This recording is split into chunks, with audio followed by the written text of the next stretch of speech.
Mate, if you ain't getting this longer, then this one's for you. We are back. Hello guys, and welcome back to another video on EME TV. Today, as you can see by the title guys, we're going to be talking about a question I actually get asked quite a bit, which is around how do I sort of start, trading cards? What do I need to look out for? What problems do I need to look for? What cars should I even trade? And so on and so forth. So I thought I'd do a little video. By the way, I'm no expert, but why not just do a video on it, talking about essentially what I did coming into it, how I started, obviously, basically everything I learned and everything I did and how I've done it, all off the bat. And it's something, it was a trial, it was a try and fail or try and succeed. I was just gonna jump into it head first. I'm gonna encounter problems 100%, but I learned from it. And I thought it was the best way to do it. And I explained, I think I spoke a bit about this maybe on my first ever video on YouTube, but I don't think I went into detail, but yeah, we'll get into it here. So essentially, what I suggest you do is if you are trying to trade cards or get into that sort of field and just have a bit of fun, see what you can do, how you can make a bit of money on the side and so on, is try and pick a car that it may sound strange, but try and pick one car.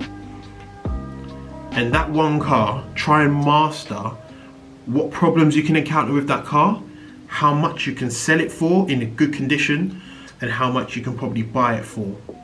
That's what I did. And you could probably guess what car that was for me. That car for me, if you don't know anyway, by my channel, you'll probably know. All you need to do is look at my videos and be like, oh yeah, this is a car he's talking about. But yes, Vauxhall Astras. I chose a car that wasn't too expensive and wasn't too complicated, shall I say. I don't really know the word to use, but you get what I mean. Just something cheap that I can risk my money on and see, what's the worst sort of outcome, what's the best sort of outcome, study the values of them. And with Astras, I've sort of mastered that. I wouldn't say I don't want to big myself up, because people will be like, oh yeah, and then when I say something wrong, they'll be like, you said you were. I know them more than I did before I started, basically.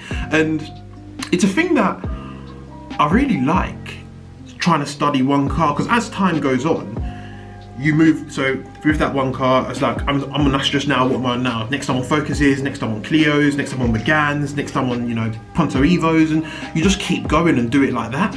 And it may be a long-winded process, and it may not be the best way to do it, granted, but for me, I feel like that sort of worked well for me, and how I sort of got into being comfortable with being like, okay, yeah, I'll get this, even if it does have problems, buying cars with problems. And it's a thing that used to scare me before getting into this, buying a car that has problems and seeing that you can probably, it can cost you more than you anticipated. That happened to me with the 207. I think I've said that about 10 times in various different videos, but it did happen to me. And it's something that I'll never ever forget, because it was the first time that I'd bought something and it really, really was I didn't anticipate anything. Like, it was so bad. If you don't know, there's a video on my channel anyway, if you want to go into, I speak about it if you want to actually understand the story. But essentially, I bought a Peugeot 207 for my missus, and I bought it for £1,000, and I ended up paying I put I don't know, double plus a bit more into it. It was ridiculous. Basically, that car just cost me a lot of money because I didn't do my research on it, and I'm getting angry, so I'm getting angry, so I can't even get my words out. Yeah, so we're rushing for a car, bought in a rush, didn't do research, didn't check properly, and therefore got myself in an awful situation. And I've learned from that. I've come out the other side, and I'm like, okay, that's happened to me. It's not gonna happen to me again, for sure. That's for sure. Let's get that right. But it's something I'm happy. You look back and I'm happy I went through it, because why not? I mean, I've gone through it. Now, anything else that comes in is not gonna be as bad as that, because I'm gonna be in a better position to deal with it. So it can't be as bad as how that hit me. But yeah, my advice is just search for a car. Look for a car, study one car, I think is the best way to do it. Just study one car. For me, Vauxhall Astra. For you, it can be anything you want. And it depends on how you want to trade and what cars you want to trade and what you're into. Me, I just like cars, so I can just do that. Some people like saloons, like luxury cars, and you may have a bigger budget than me. I didn't have a massive budget to go and be spending 10, 15K, you know, and I wouldn't advise spending that sort of money if you're trying to learn, but each to their own. I said, you know what, £500-600-ish, I can try and put into each car and see what the returns are and what I need to do to get them decent and get them running for the next sort of person that's going to get them off me, and so on and so forth. So, and everybody's at different stages. So some people may have larger budgets than others. I had a low budget starting off, and people who have higher budgets do the same thing. Study the Mercedes, study the Audi, study all those sort of cars that you want to get. And, you know, just do your research. With me, I always think of the worst possible outcome. Always think of the worst possible outcome, because then you know, one, you're sort of so you're sort of ready for it before it even comes, and that's very, very, very important. After my situation that I had. And another thing is, people ask, oh, what are the best cars and what are this and what are that? I can't tell you what the best cars are, and why I can't tell you is because you may have now a bigger budget than what I had to invest in the cars. And remember, the lower down you buy, so let's say like the Astras and stuff that I was buying, it would be very, very, very unlikely for me to be making big profit margins. When I say big, I mean profit margins in the region of 700, 800, 900 quid. Because when you buy lower cars, you get lower budgets, you get lower profits.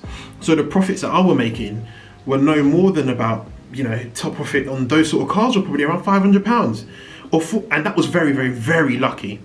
So usually it depends on what sort of profit you want to make. If you think that you're buying a car for £500, you can only sell it for 700, it's not worth everybody's time to do that.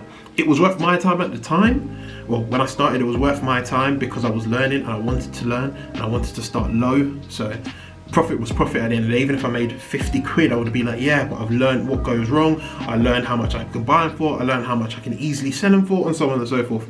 And the principle basically occurs, and I think that principle basically ties in or works at any sort of price point you are at. But yeah, essentially just study the market, study what you want to, study the individual car you want to learn, you want to trade into, and move from there. And then start doing one after the other and specialize in those cars and try and buy those cars, only those cars, and then obviously move on to the others when you can and when you want to learn more cars and so on and so forth. I hope what I'm saying is making sense, because I'm kind of talking quite fast.